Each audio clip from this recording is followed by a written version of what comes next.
Veg role எப்படி செய்யலாம்னு பார்க்கலாம் வாங்க. இது 10 பீஸ் அளவுக்கு பிரெட்டை நான் இந்த ஓரெல்லாம் கட் பண்ணி வச்சிருக்கேன். 2 கேரட் துருவினது, ஒரு சின்ன அளவு பீட்ரூட் துருவி வச்சிருக்கேன், ஒரு உருளைக்கிழங்கு வேக வச்சு தோல் எடுத்து வச்சிருக்கேன், ஒரு 10 பீன்ஸை பொடியா கட் பண்ணி வச்சிருக்கேன், 1/4 டீஸ்பூன் அளவுக்கு கரம் மசாலா தூள், 1/2 டீஸ்பூன் அளவுக்கு தனி மிளகாய் தூள், பிரெட் ஓரம் கட் பண்ணதை நான் பீசஸா கட் பண்ணி வச்சிருக்கேன், 2 டீஸ்பூன் அளவுக்கு மைதா மாவு, தேவையான அளவுக்கு சால்ட் சேர்த்துக்கலாம், 1 டீஸ்பூன் அளவுக்கு எண்ணெய் விட்டுக்கிறேன்.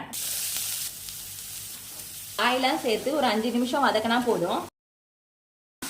பிரெட் பீஸையும் சேர்த்து கலந்துக்கலாம். உருளைக்கிழங்க மசிச்சு சேர்த்துக்கலாம். இந்த அளவுக்கு நல்லா கலந்துட்டு கேஸ் ஆஃப் பண்ணிக்கலாம்.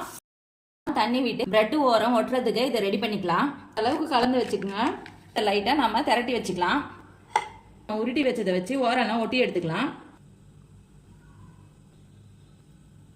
இந்த மாதிரியே எல்லாத்தையும் ரெடி பண்ணி வச்சுக்கலாம்.